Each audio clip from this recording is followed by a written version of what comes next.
Well, welcome to the Friday Devotional. John Miller here, and I hope you're having a wonderful week. I wanted to share with you another devotional, one that I'm doing right now, going through Genesis chapter by chapter.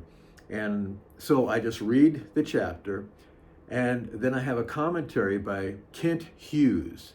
I went to school with Kent at Talbot School of Theology back in the day, and he has written an excellent commentary devotional.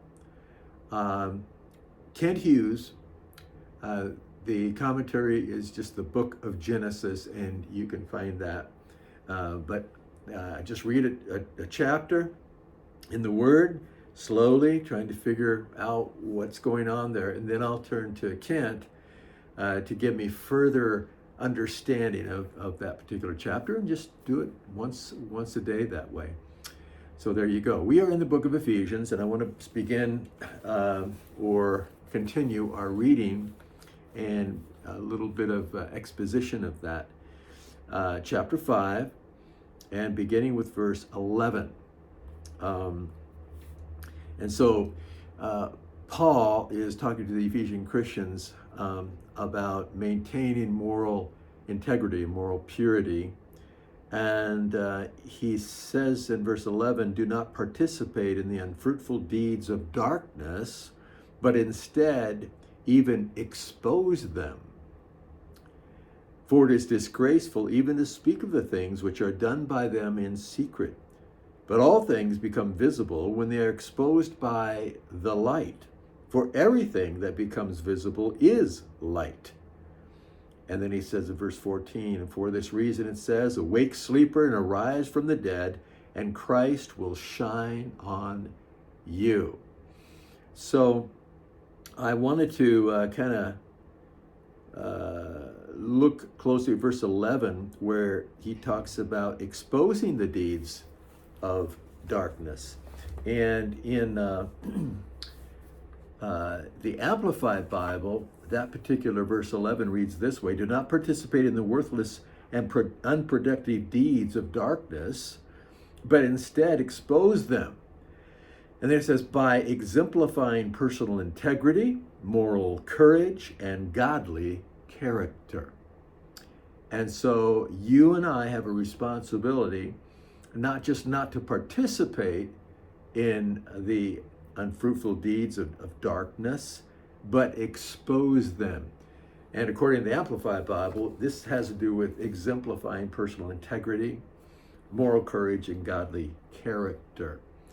And so we live in that day where we're not to be passive when it comes to these worthless and unproductive deeds that are all around us, the deeds of darkness.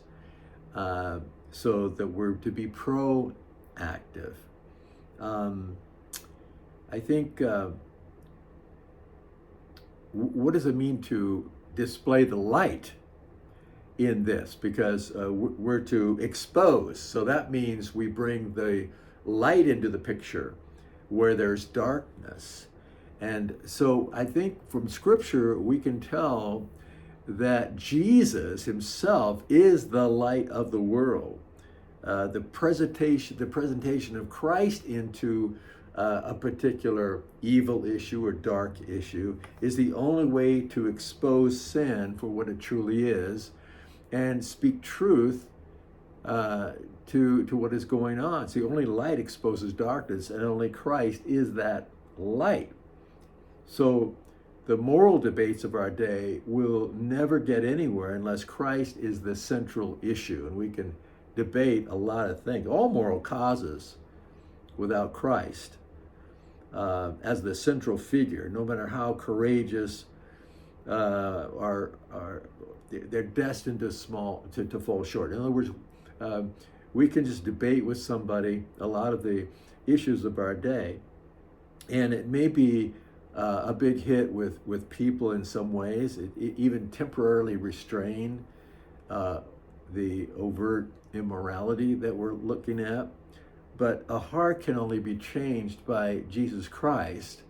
And so that is he is the real light that we're bringing into a situation. So I think we need to temper our debating unbelievers at the office or over the fence or whatever, over texting or Facebook or whatever it might be, unless we're willing to bring up the issue of sin and its cure. You see, we got to get back to Jesus as quickly as we can about any issue. See, unless you and I can bring Christ into the conversation, I'm not sure we're adding any real light to their life, whether that subject may be abortion or immorality or corruption or corruption in government, child abuse, homosexuality, the particular issues of our day that we're concerned about. Maybe man's inhumanity to man, and we can talk about that and the rightness or wrongness. But all the barbershop talk in the world is not going to bring people in darkness into the light. We cannot bring the gospel in if we're not going to bring the gospel into the discussion in some way, according to this passage. I don't know that we're really enlightening anyone. They may improve their moral character because of a discussion we have. That's certainly good, but I have a feeling they're going to fall right back into a certain pattern of darkness, because we're not bringing the real cure to the situation. So anyway, that is some thoughts regarding exposing people to the light, and really the light is Jesus, and we need to, at the end of the day,